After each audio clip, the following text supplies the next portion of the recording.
You're listening to Real Folk with me, Jo Burke. My guest here today in Custard HQ in Folkestone is the wonderful Joff Summerfield. Hello, lovely to be here. Thank you very much for coming in. Now, I was just saying, just before we started recording, I was just saying that I do actually know Joff, but part of the reason that I'm doing these podcasts is because people often meet people or know people and they know one aspect of their life. And I know Joff from Greenwich Market, where I used to sell my books, and Joff used to sell pot notch, which, if you don't know what that is, explain, Joff. The pot notch is it's an amazing thing. It's like a wooden plank with notches in it, which sounds rubbish, but you put flower pots in and it's to replace your hanging baskets. On the televisual box, somebody had shared a question from, was it The Chase? The Chase, yeah. What did Joff Summerfield travel round the world on or in? And the choices were Sherman tank. I can't remember the second one. Was it a hovercraft? Hovercraft, yes. Yeah. A hovercraft or a penny farthing. Yes. And to the delight of the listener, which one was it, Joff? Yeah, well, the lady guessed the Sherman tank. Did she? Which certainly will be next time. It's I've got the welder out already and started welding away. But the actual truth was penny farthing. Penny farthing. So Joff, amazingly, and the other thing I didn't realise as well is you actually made it. Yes, yeah. So I started making them. It came around when I decided to go around the world with one of these things. I like making things. So I made the first one and did the website, and then someone asked me to make them one. And it became an unexpected business. I've probably made about 60 of them in total. Have you? What sort of people buy a penny farthing? Well, originally it was people who had an original bike and they wanted to do longer day rides. But the original bikes have a historic value. They're 120 years old. And if you do have an accident on them, it's a big accident. So they wanted a penny farthing that they could use, would be reliable. And they were the people originally. Now, though, it's more kind of people who are bike nuts, just love bikes and probably less interested in the history. But thought, oh, I've got a penny farthing, fantastic. Yeah. And they can ride it long distances and have great fun on them. Yeah. I mean, I must admit, I can't remember ever seeing someone just rolling around the streets on one. No. And where do you keep them? That's the other thing, at the moment in my bedroom. Right. And so I've got two at the end of the bed. So very important. So you could probably make a bed out of one. Well, you could. Yeah, that's it. I've slept with them as well. Wow. Oh my goodness. So let's start at the beginning, because what I thought was, how on earth did you get interested in those? And then obviously I'm assuming that you have some sort of technical background, and I did do a little bit of research and I know where your background came from, but obviously listeners won't, and maybe people that know you don't know that side of you either. So your background is actually in Formula One, wasn't it? That's it, yeah. So I grew up in a motor racing family, so we used to go racing all the time rather than go on holiday, which I was really happy about. Yeah. And my mum wasn't so keen, but she was smiling at the tracks. So so I grew up on all the racetracks, and as soon as I could, then I started racing. So at 18, I was sort of racing around Silverstone, and which was fantastic, and that was everything. And then as soon as I didn't go to uni or anything like that, but 16 I left and then started working for engine builders, so race engine builders, and ended up spending 5 years working in Formula One for a company called Brian Hart's, and we used to supply Arrows, Minardi, Jordan when they first started as well. Wow. And and then started working for myself, because my goal had always been to work for myself, doing the race engines. And all of a sudden, after having a very nice salary, which I did spend all on the race car, and suddenly I didn't have a salary, and so for that holiday that year, I thought, I'll cycle to Amsterdam. And was never a cyclist, but I had an old pre-war BSA paratroopers bike, which is something the paratroopers use and to drop with and go off and shoot Germans, I suppose, and relay messages. That's it, yeah. And so I rode that to Amsterdam and had a fantastic time, and had a bit of an epiphany, and thought, this is how I'm going to see the world on a bicycle. And but I always liked making things. So I thought, well, the best thing I can do is make my own bike. But I thought, a mountain bike? Oh, I don't want a mountain bike, or a touring bike. That's a bit boring. So the silliest thing I could think of was a penny farthing. So I went to a museum, saw how they were made, and sort of measured them all up, and made the first one, and totally over-engineered it. This thing it was like a tank, actually. Really? And but I rode that to Paris for the Millennium celebrations. Amazing. So how long did that take you to get to Paris? It took about 6 days, I think it was. And I arrived literally at the Arc de Triomphe at sort of 10:30, out of food, out of water, absolutely exhausted, and everyone started handing me sort of booze and champagne, which was fantastic. So I was drunk as a skunk in about 2 minutes flat. Wow, and well deserved. Yeah, and it was great. It was great though. I had a really good night there, so which was fun. Wow, that's amazing. So Amsterdam not on a penny farthing, Paris on a penny farthing. That's it. Yeah. So then that must have given you the bug then to do more on the old penny farthing. Yeah. So after that, I learned like big lessons then, because as soon as I started riding it on a distance, all fully loaded, all my kit, because I had no experience of traveling with lightweight gear or anything. Yeah. So I took more kit that I almost like the kitchen sink as well, and so the thing weighed a ton. How do you even? Because obviously normal bikes, Phil hates my bike. I've got a real old lady bike.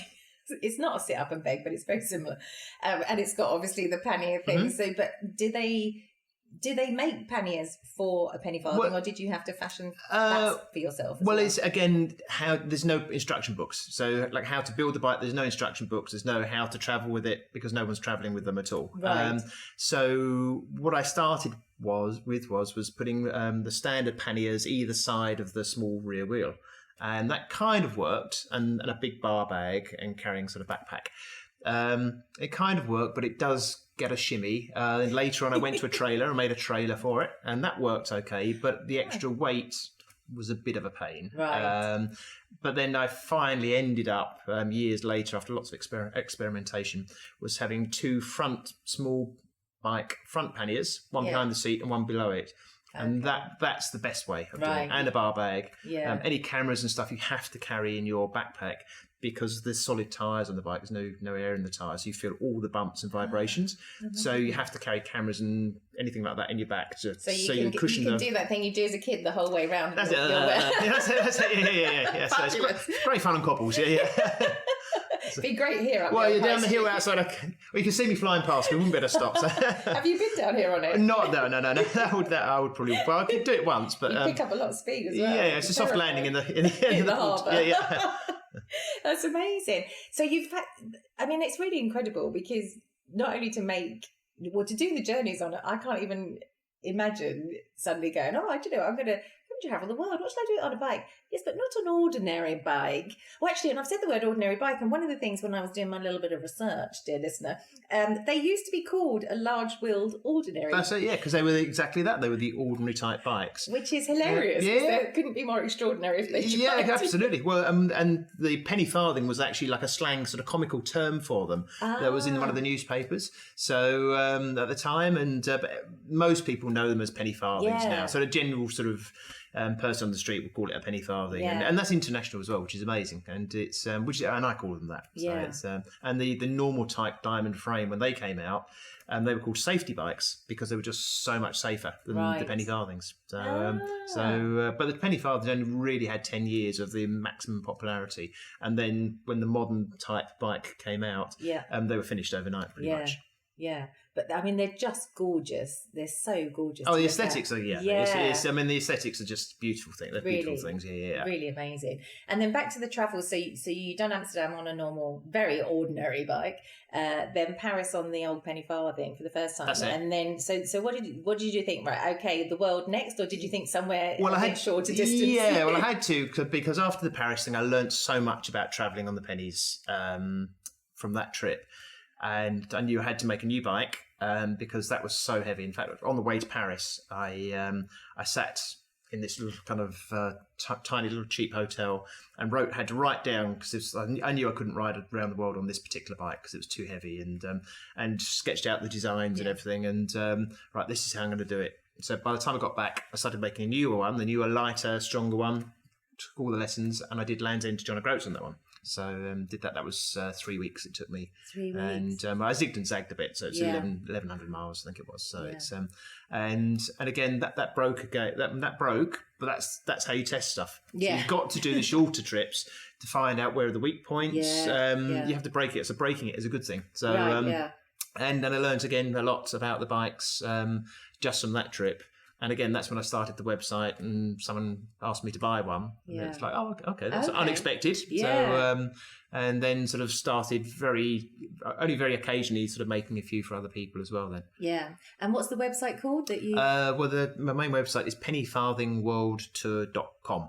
And it's super interesting. So I was having a little wander around on that today and looking at all the press clippings. And there's loads of pictures on there, or on Instagram. Beautiful, Just really worth having a little ride around that, if you will. So then you did John O'Groats. So that's what do you do overnight? Where do you stay? Well, and manage to keep it overnight? Yeah, I mean, because I have to travel so light with my kit, even compared to a normal cyclist. So a normal touring cyclist, where the two front bags either side of the front wheel and the two bigger ones behind the rear wheel. The two rear ones, I don't have those, so I've just got the front bags essentially. Yeah. So you have to travel really light. So I experimented with bivy bags, which literally a waterproof bag you curl up in under a tree. Yeah. And lightweight tents. So literally I just free camp all the time. Right. So I mean, you get like a bit of a radar for it. The Land End John O'Groats trip, all I did then, because that was the first one in the summer as well. I just knocked on farmers' doors, or looked at, that's got a big house, that'll have a big garden, and knock on the door, and you stand, they answer the door, and you're standing there with a penny farthing, and you say, hey, this is what I'm doing. You ordered this? Riding Scotland. I see you've got a big garden. Do you mind if I just crash in your garden for the night? And I've got a tent. And did anyone ever say no? Not once. No, the whole amazing. country. Isn't that amazing? Yeah, and I mean, there's the initial shock, but everyone said yes. And just you pick farm when you're in the country, you pick a farm, and they're always absolutely lovely. And it gave me a really good feeling for my own country as well. As you travel through, because we all kind of knock our own country, which we can do a bit. Yeah. And it wasn't turned away once, and which was really, really nice. People are lovely. It's everyone's the same. They can see, and I think as well with the bike, you automatically look safe. Well, you don't normally rock up if you're a burglar or an axe murderer. No, that's it. On the penny, that's it. Yeah, so it's you're kind of like, you must be right. Yeah, but clearly insane as well. Oh, absolutely, yeah. It's nothing. Yeah, that's sanity's fine. Good insane. Yeah, I don't think I stopped anywhere near like an old sort of mental hospital. Sort of maybe they wouldn't let me in then, or out. Oh, exactly. Yeah. So, no, it was great. So what was next after the John O'Groats then? So you'd broken that one. So that was the second one down, was it? Then? Yeah, that was it. Yeah. So the next plan was to do the big round the world trip. Right. So at the time I was working in Greenwich, and I wasn't living in London at the time, and so I had a big leaving party in Lewisham, but I didn't know how to get from Greenwich to Lewisham at the time, which is, I mean, it's 2 miles away. Close, it's very close if you don't know. It's very close. And so they had to buy me an A to Z, and they did a whip round and bought me an A to Z how to get to Lewisham. So I had a big seeing off party. The next day, I think I got as far as Rochester, and I had a problem with my knees on the first day, which was a disaster. And I knew it was called iliotibial band friction syndrome, and I knew. Is that a cyclist's problem? And runners and things.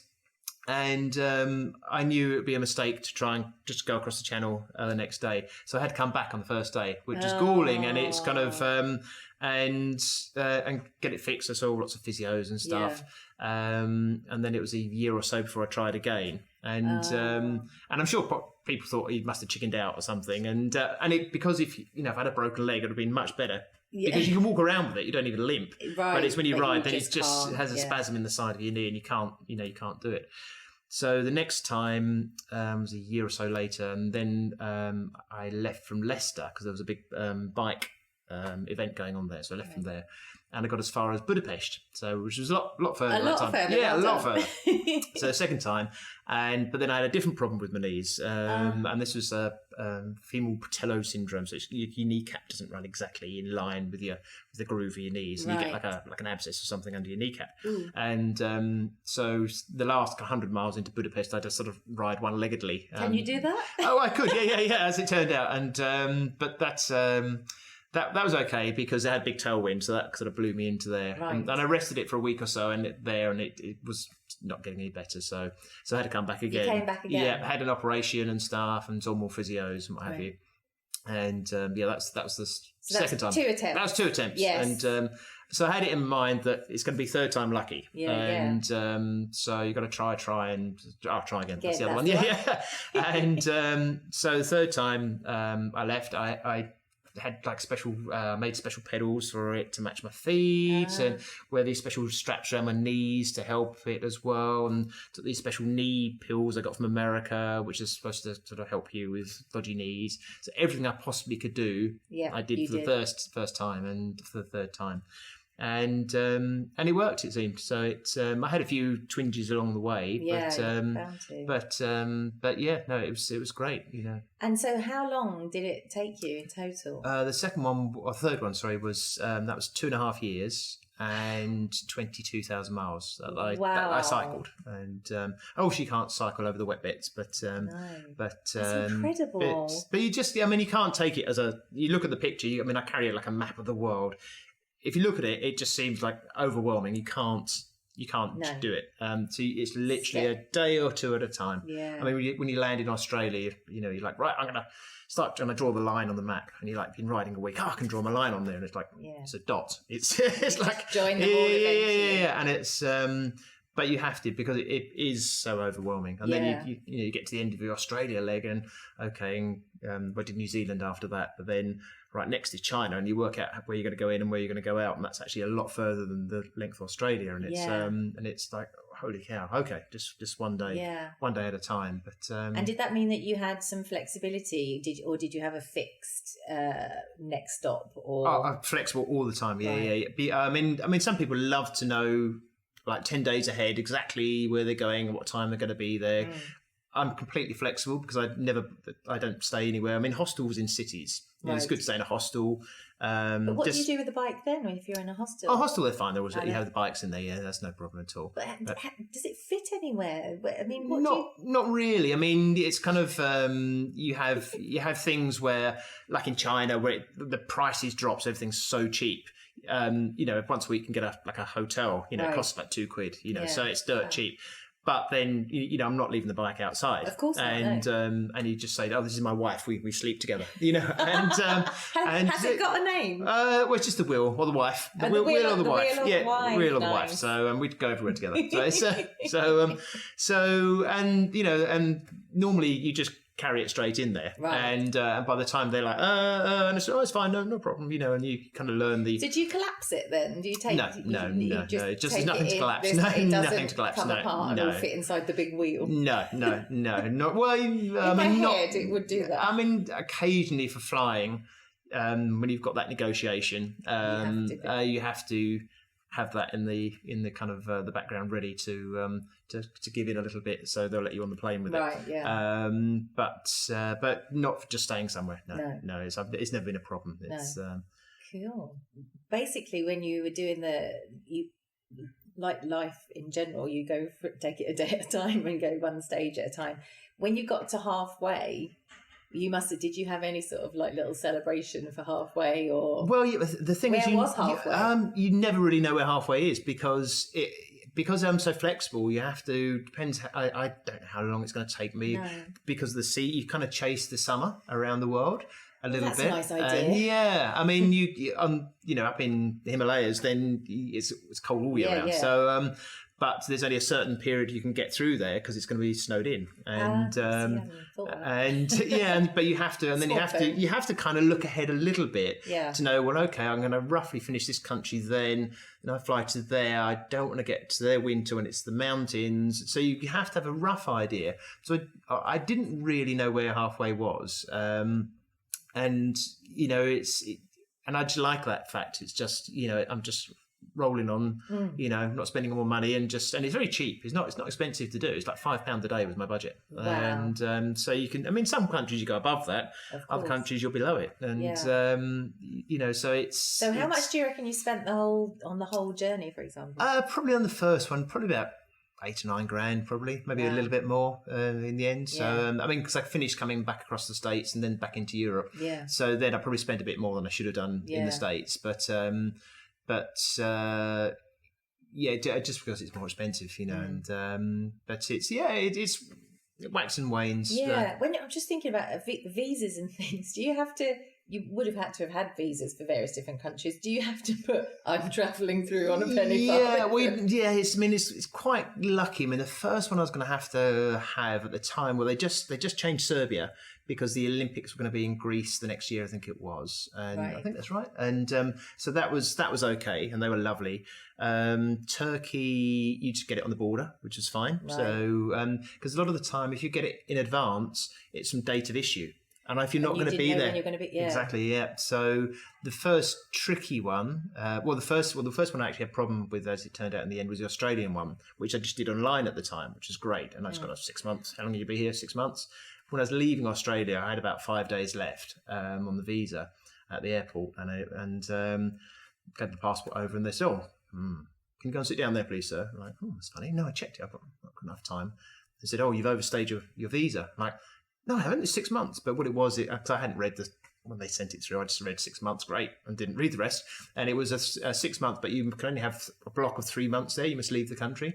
Oh. So they banned me for 3 years to go back to Australia. So which was sorry. Okay. But luckily I was in the airport when they sussed it. When they sussed that, yeah. So I was leaving anyway. So don't do it again. So yeah. So I won't do it again. Yeah. But then after that was for China and Tibet.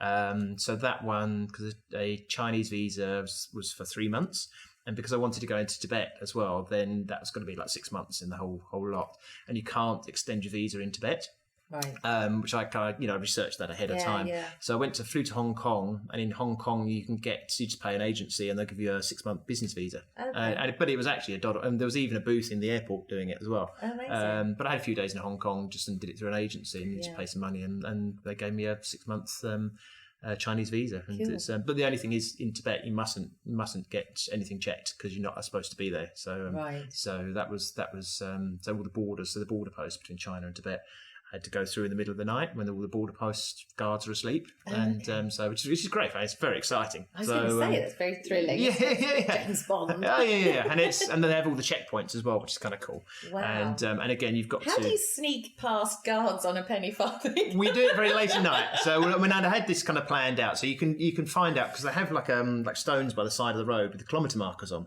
so you know where things are. You can kind of research where the borders are exactly. Okay. And I knew where the actual Chinese border was, where the road kind of forked. I came around the corner and ran straight into them, which I hadn't intended to do. And of course, then you mustn't kind of try and backtrack. You've got to say hi. Yeah. And I knew to the south was Yunnan province. And I was just saying, Yunnan, that way, just, that's the way I was going to go. Right. And there was a little garden shed guest house there. Yeah. And so I just stayed in there for the night and ate in the thing. And the guards came round, they made me fill out a form, just saying where I'm intending going to. Okay. And they couldn't speak English, so I was just writing my name, Mickey Mouse, and just absolutely nonsense. I hadn't a clue. But I just kept on saying Yunnan. Yeah. And then about 3 a.m, I just got up and snuck. I mean, it's pitch black because there's no street lights, and because it's a very rural sort of checkpoint or border post, and then just snuck across the bridge and try not to wake the dogs up because all the dogs start barking, and try to tippy toe across. And you can't use any lights because that will set everything off again as well. And duck under the barriers, and away you go. And so it's great when you're in. Then it's kind of and it's the weird thing once you're past the post, like the communist mentality is they're told to guard that post. Not so they don't care 100 yards either side. Yeah. Right, okay. So if you literally just went, what's that over there? Exactly. Yeah. Exactly. A bit of distraction. Yeah. And it's really interesting how it works like that. And it's I mean, when the convoys were coming through with the trucks, the army trucks would come through, because there's only one road, and you could kind of see or hear them coming. Yeah. So you'd hop off the bike, turn it round, point it back towards China, get off, have a drink, and wave at them, because they think you're leaving Tibet. You're leaving, so and let them go past. Care. Yeah, and then once they've gone. What a good little tip. And it's if ever you're penny farthing around. Exactly, yeah. You want to make people think you're going that way. Just turn around. Yeah, just turn the bike around. Easy as that. So simple. The best things always are, aren't they? That's the thing. Oh, yeah. So if you didn't know when halfway was, you must have known where you'd complete. So you came back into... Where did you leave from? Well, I left from Greenwich Market. Oh, did you go from the market? Yeah, I left the market and finished the market as well. Oh, amazing. So that kind of connection with the market is there. Wow. So that's lovely. So that was great. That was kind of... Did they have a little homecoming parade? Yeah, it's great. Yeah, it's great. I kind of came out and the press was there, and it was great, and family and stuff. So yeah, that was really good. Yeah, coming back. So it's very surreal coming back. Very surreal coming back after, just going away, and then I came back down, followed the Thames back in, and came in from Dover, and then just followed the cycleways, and some guys that from the I think it's the Sustrans Kent group. They were down there, and they kind of guided me through the lanes and stuff back on to get me on the right way back into London, and via Whitstable, and then sort of just followed the Thames path in, which was my old training route. So nice. and which was great, to come back in. You that must way. have had such a sense of euphoria. I mean, or was it? Did you have a sort of like you just collapsed with exhaustion? Yeah, I mean you're so used to it after 2.5 years. You're so used to just moving on every day. The actual stopping somewhere but completing it as well was a dream, because I dream sometimes of like, wow, will I ever actually finish this? Not because you're wanting to, because I had a fantastic time the whole trip. But can I actually do this? Can I keep on going? What's going to happen in the future? And when you actually complete it, it's mind blowing. It's and which is great, and to come back and see everyone again, and which is great, and like, wow, nothing's impossible. No, it really isn't. I mean, that's an incredible journey. What was the sort of lowest low of it? Have you ever fallen off of it? No time. I mean, on the trip, it's very high. How high up are they? My one is like because they come in different sizes, all different sizes. Oh, do they? Yeah. There's no one fixed size. It's how long your legs are, essentially. But the wheels are bloody massive on all of them. Yeah. So my touring one, which is quite a small one actually, the saddle height is just above my chest height. Is it? Yeah, I'm 5'9", so that's 50-inch diameter wheel, and they can go much bigger than that as well. Yeah. But so it's kind of all different sizes and shapes and everything. And so you have when you fall off them, are your feet in them? I'm not a cyclist. I have got a stationary one that I'm very good at, but not going around the world one. But even the stationary one, I've only just got those pedals that you that clip in. Right. Okay. Yeah. So do you have those? I don't have those. No. It's they because, don't have that. I mean, some people, because we race them as well, and they use them. But you want to when you have your accident, it's because it's going to happen. And so what happens is because you're perched on top of the big front wheel, there's no weight on the rear wheel, so you can't really have brakes on them properly, because if you put a brake on, all that happens is the back wheel lifts off the ground, tips you off the front. And because the bars are right across your lap, you pivot over the bars and you kind of slam down, so you break your wrists first, then you break your elbows, then you smash your face. So so I've done the wrists 4 times each and the elbows 4 times each, and so that's as far as I've got on that. But so you do fall off, but are you bionic now? Have you got any pins in it? No, they take the heel. So and I was clipped by a lorry in New Zealand, and that was a wrist. They did a wrist on the trip, but I'd done it a few times before, so I knew what to do. How come he clipped you? Did he not see you?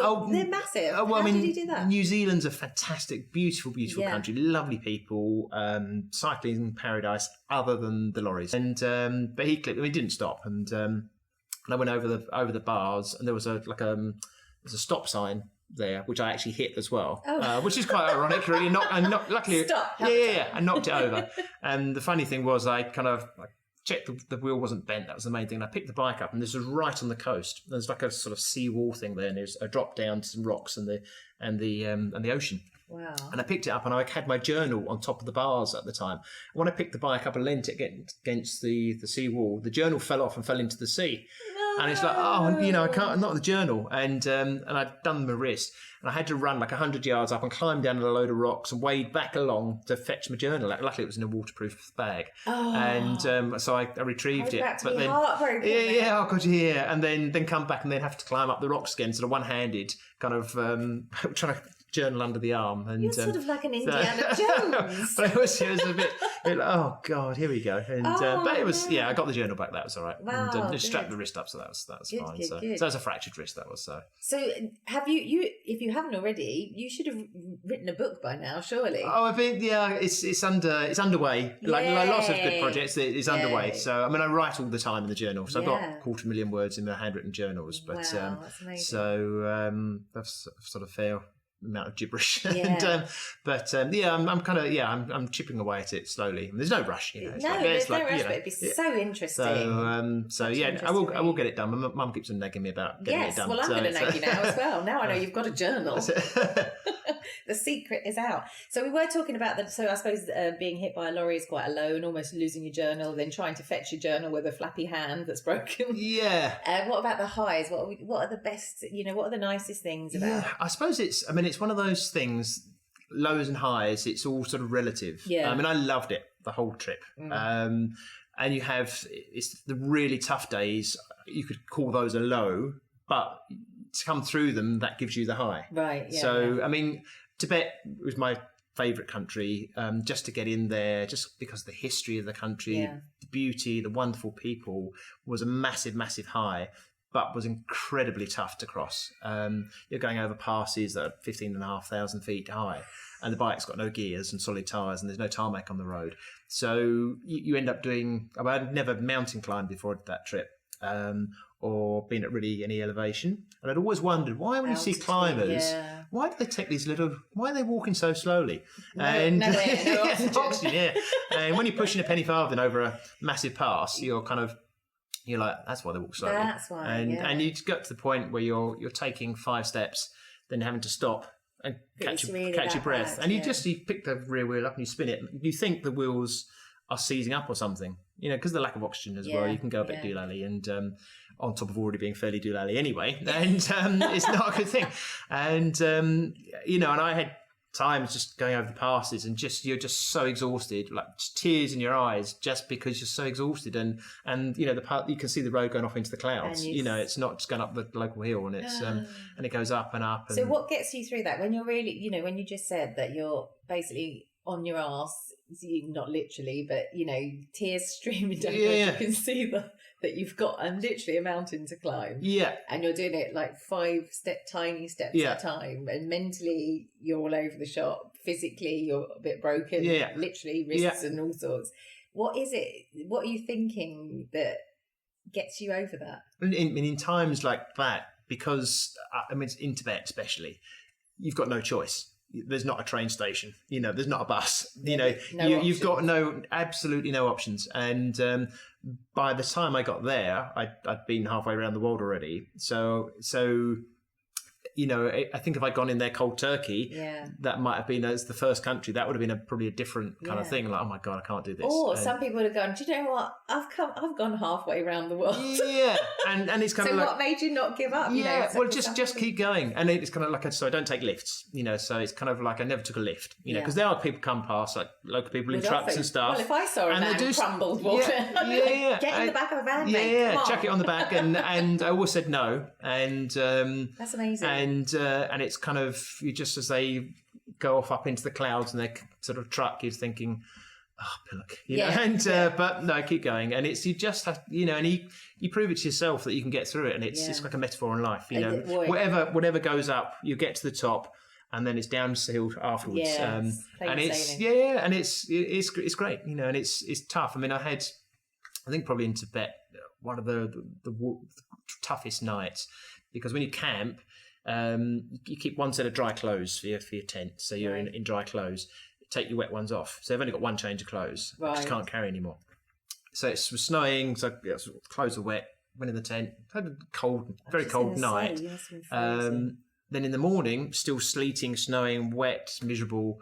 And the altitude, but you have to put your wet clothes back on because you don't know where you're going to stay that night. No. And so you've got to have the dry clothes for that night. So you pack up, and it was just frozen, and I couldn't really ride. And I rode for about 10 minutes, and then I couldn't feel my hands to hold on to the bars, so I had to get off and start walking just because I couldn't ride. And there was a little Tibetan sort of compacted earth cottage, if you like, there, and there was some smoke coming out of the roof, so you knew there were people in there. I banged on the door with my elbow, and they opened this smoke-filled room. There's about 10 people in there, and they dragged me in.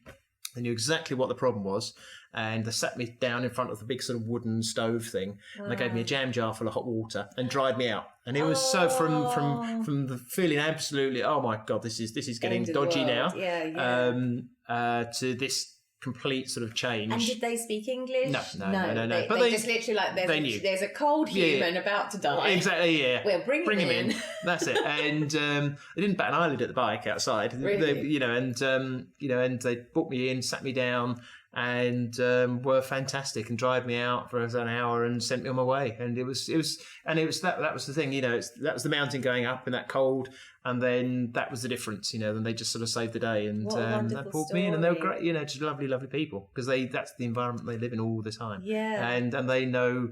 What are you doing outside? Mad English people, it's like they won't leave it. Why don't they just stay at home? Yeah. So it's kind of, and that's great. That's a good feeling from people for that, And did you encounter that mostly, part of the travels, did you find that people actually in general are good? Yeah. 99.99% of the people in the world are fantastic. The news is always bad news, but it's not the truth of the world, how the world is. Everyone's lovely. Everyone, you cut anyone, they all bleed.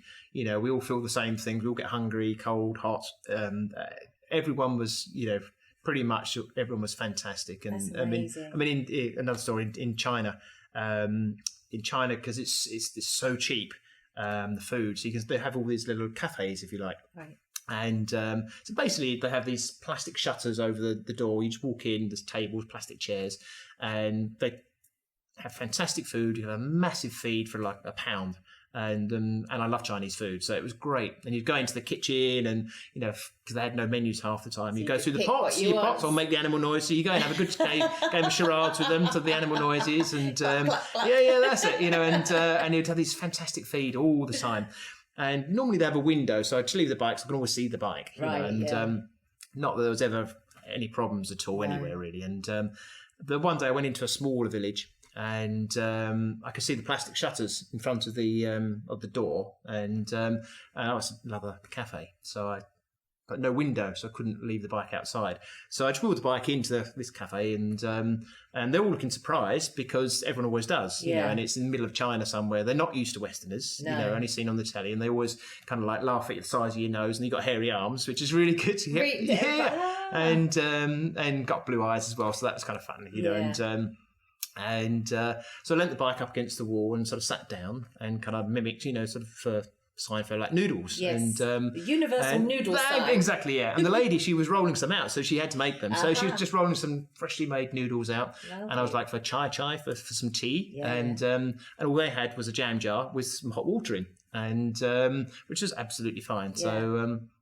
So I had that, and that made me a lovely meal and everything, and at the end, it was just how much did it cost, and they were looking a bit vague, and I was like, this is strange, there's not been any other customers whilst I've been there, so it wasn't and then I realised, oh my, hang on, there's mum, there's dad, there's granny, I just walked into someone's house, oh my goodness, with a penny farthing, and I wear a colonial pith helmet as well, demanded food, they fed me, and I was like, oh my god, I'm so sorry, and they didn't, they were so happy, and so I gave them like way more than I'd normally pay, and that's incredible, and they all waved me off down the road, and it was brilliant, and it was but that's a story for them forever. Well, exactly, for me as well, exactly. So we both benefited, and I had a great feast, which is lovely. That's so funny. So you literally just went into their kitchen, yeah, pretty much. Lifted them up. Yeah, they're like a 2-room house, and it's kind of and can you imagine happening here? Someone knocking on your door, just looking through your cupboard. Exactly, yeah. Give me food, please. It might get a slightly different reaction. You would.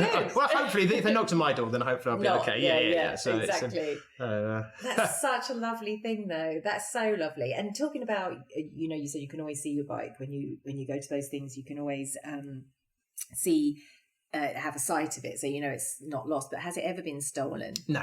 I mean, the thing is, if someone were to steal it, I'd probably know who they were already, because they're going to have an accident, and because it's you can't just jump on it and ride it.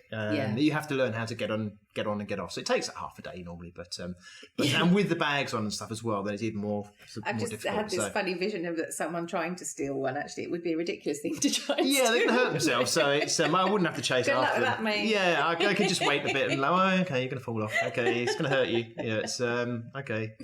Oh, and the bike's tough as well, so it can take a fall. It can take a fall. Yeah. So. Do you have to carry any spare things for it? Not really. No, I mean the tyres are the things that wear out. out. So there's solid rubber tyres. But what I do is I get 2 normal bike tyres, cut them in half, cut the sidewalls off. So I have a strip of tyre and I glue it on top.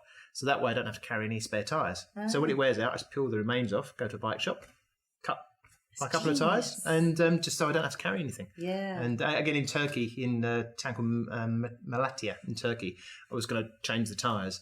And I went to a bike shop. I didn't have the bike with me. I'd stashed it in like a cheap hotel there. And I was explaining I just want to buy 2 tyres. And they were trying to tell me, oh, no, it has to be a proper size. And I said, oh, it doesn't matter. And they were like, no, it really does matter. And they're like, no. And it will matter. It doesn't matter. Broken English, broken Turkey. And no, it really doesn't matter. And okay, so I chose 2 tyres and I paid for them. And I saw they had a vice there on a workbench. And because to cut the tyres in half is because they have a wire bead through them. So that's always a pain to cut through. So they could cut it for you? Well, so I saw he had a hacksaw and I asked if I could use the hacksaw on the tyres. And they're like, yeah. And they're all like watching me. And I clamped the tyres in there and cut them in half. And I'm like, thank you. And they're like, Jesus, this man's a nutcase. Yeah. And I'm like, they're just all like, what are you? But they don't know the genius behind it. Well, the thing is, the next day when I left, I went back to the shop to show them the bike. And they're like, oh, okay, got it. Yeah. So it was really cool. It was really fun. That's amazing. Oh, my goodness. Yeah, they might, I can't imagine just go, I'll have one of those, please. And they'll just hack it in half. That's it, yeah. That's what I do with my new tyres. I mean, the only other thing that breaks the spokes. And I took 10 spare spokes and broke 9 of them. Oh, wow. And so I had 1 spare at the end. So that was good. So it's very good planning. And so have you got any, talking about planning, plans for any other trips? Because when did you do that one? That was 2008? That was, I left in 2006 and got back at the end of 2008. Then I went again in beginning of 2014 to do it again. And that was, I only got halfway around the world that time. Right. And that was a year and a half I was away that time.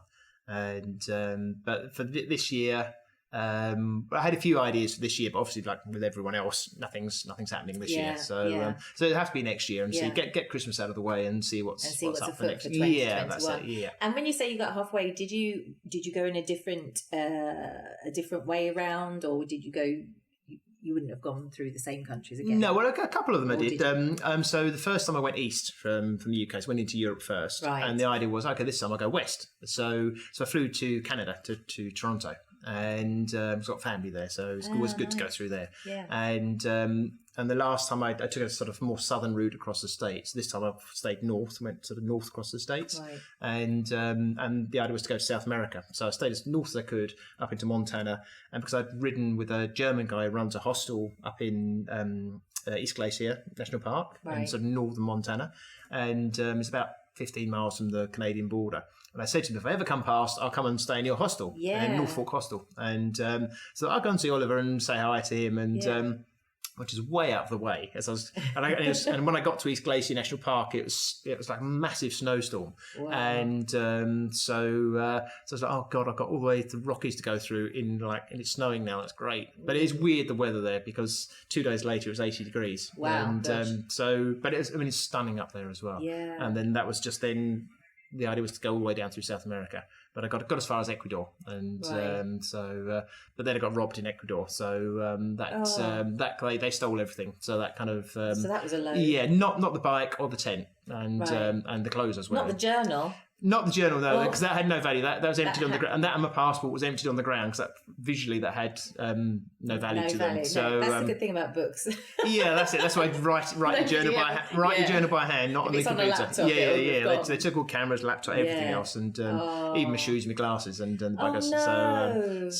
But they didn't take the bike, and they didn't or the tent. So they did all right up me though. So, and is that why you came back then? Yeah. Well, I mean, to replace everything was going to kind of cut it, kill all the finance, and it's just I wasn't going to be too keen camping, free camping, sort of for a period after that anyway. So, but I did 2 years ago. I did a lap of the first circumnavigation of Iceland on a penny farthing. Did you? Yeah, I did that a couple of years ago. So that was fantastic. And last year I did the North Coast 500 around Scotland, which is their kind of their Route 66, which is beautiful, absolutely beautiful. Bet it is, really lovely up there. So, amazing. So next I don't know yet. You don't know. Yeah, there must be tons of stuff that you could still do. And you mentioned earlier racing as well. So they do penny farthing racing? Yeah, absolutely. Where can you do that or see that? Well, in Australia, they've had it in Tasmania for 30 years. So on the first trip, I went via Tasmania, so I could take part in the penny farthing world championships they have there. In the UK, they have the Nuts of Great Race, but it's only once every 10 years, which it should have been this year in September. So and it'll be it's going to be next year now. Yeah. So amazing. And so where is that in Knutsford in Cheshire? And but after one they did 10 years ago, a lot of people were like, we can't wait 10 years. Yeah, so they organised their own races. Yeah. Which is great, which has kind of spawned a big international kind of thing now. So a race in Belgium. We had the London Nocturne in town as well for a few years. Yeah, I think I remember you saying you were doing that. And I was going to go, and for some reason we didn't, which is terrible because I bet that's amazing. Yeah, that was great. Greenwich Market. Yeah, that was fantastic. They're not doing that anymore, unfortunately. So and the Belgium, there's one in Frederick in the US, and I went out and did that 3 years ago, I think it was 4 years ago, and yeah, so it's great. I enjoy the racing a lot, but the touring's my thing. The touring is great. So that's my passion, is the touring, and just really nice and slow and just bop along and you get there in the end. You do. And just to connect the whole thing back, so obviously at the beginning of this chat, I was saying that Joff and I met at Greenwich Market, and that happened to be where you left for your world tour and came back to. That's that sort of connection. And then obviously we're recording this today in Custard HQ in Folkestone, Old High Street, and you're actually living down in Folkestone. Yeah, moved down ironically just before the lockdown started. So good timing. Yeah. Well, when I came down, there were lots of walks. Everything was closed though. But it's all open now, so I'm enjoying Folkestone's lovely. I like it down there. It's big, beautiful. Creative quarter here, and it's lovely. The seafront's lovely. Lots of cycling here, and very friendly people, and really enjoy it down here. So which is great, and going to start looking for a workshop now, and that's the thing. So if anyone in Folkestone knows of a big tall building, I assume. Reasonably tall. Like a nice barn, farmer's barn, anything like that. That would be perfect. Hire or lease. That's it. To build penny farthings in, that would be fantastic. Yeah. If you've got a spare one that's going begging, and don't mind Joff making some noise in there occasionally, making penny farthings for the world. That's it. That's it. It's a growing niche sport. It is. Perhaps you could start a Folkestone penny farthing race. Yeah, it could do. We had one in Eastbourne, but let's do a Folkestone one. Folkestone one. Yeah. Amazing. Yeah, up and down the seafront, that'd be great. Oh, that would be a great circuit. Especially with the drop off on the seawall, that'd be good. Tie in with one of those. What are those? Not helicopter, the plane ones where everyone makes their own wings and jumps off the harbour. Oh, the Red Bull kind of. Yeah. Penny farthing version. Just to drop off the end of the pier. There'll be plenty dropping off. I think so. So I've got more things to break. So yes, I think really we've discovered quite a bit about you, Joff. The only thing I would say is, did you, as a child, were you mad on bikes? No, none at all. No, motor racing. It was the motor racing, absolutely motor racing, racing, and it's because that's how I came to Greenwich originally. About the same time when I was working for myself, some old family friends I've known since I was a kid, they had a stall on Greenwich Craft Market, and at the time my world was engineering, motor racing, and but up in the museum in Greenwich, got the Harrison clocks.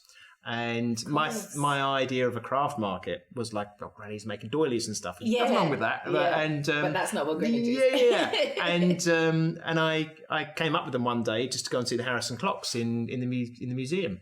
But then the market was like, wow, this is great. Everyone making stuff with creatives. It's so cool. Yeah. And I thought, I could have a stall here. So about 2 weeks later, I had a stall and I was doing making watches for the first thing. Very basic things, just putting new. I was machining down old 10p's, I think they were, and with the dates and putting them in the watch faces. Amazing! I didn't know that. And so donkey years ago that was, and then just loved it and did more and more of the market and less of the motor racing stuff and the engine building, and until I just did the markets after that, and then the bikes kind of came in later as well. So similar sort of time. Yeah, and I'm a big kind of change just from that random trip up to town, really. Yeah, so that's incredible. Which is weird how things happen. It means you've got to go out and see stuff. You really have to, and trust people and do. I think the most heartwarming thing about your story is, doing something that you're passionate about, and despite it being so difficult, I mean, what you must have had to deal with, but just going, okay, I'll do this a step at a time. And I think, like I've said before, so many people think, I'm going to travel around the world, or I want to do this, and it seems so far away, because it is. Yeah. But the reality of life is that everything really worthwhile is difficult and quite far away. Oh, absolutely. Yeah. By a series of really tiny steps, you can get there, and you can do it. Oh, totally. And the first step is the hardest one. Yes, the decision to do it. So many people won't take that first step, but just take the first one. You don't know which way the road's going to fork. No. It'll take you where it's going to take you. And that's the beauty of it. Yeah, absolutely. But just take the first step. That's all you've got to do. Brilliant. You've been amazing, Joff. I knew you would be. Thank you very much. Very kind of you. But so if you want to hear more Real Folk, do take a look at my website, joburke.com. The podcast will be on there, and you'll be able to hear other amazing stories along with Joff's. And if you want to check out Joff's website again, it's pennyfarthingworldtour.com, or Instagram or YouTube at Joff Summerfield. There you go. I recommend you check it out. So thanks very much again, Joff. My pleasure. Speak to you soon. Bye. Bye. That was wonderful. Thanks for listening to Real Folk with me, Jo Burke.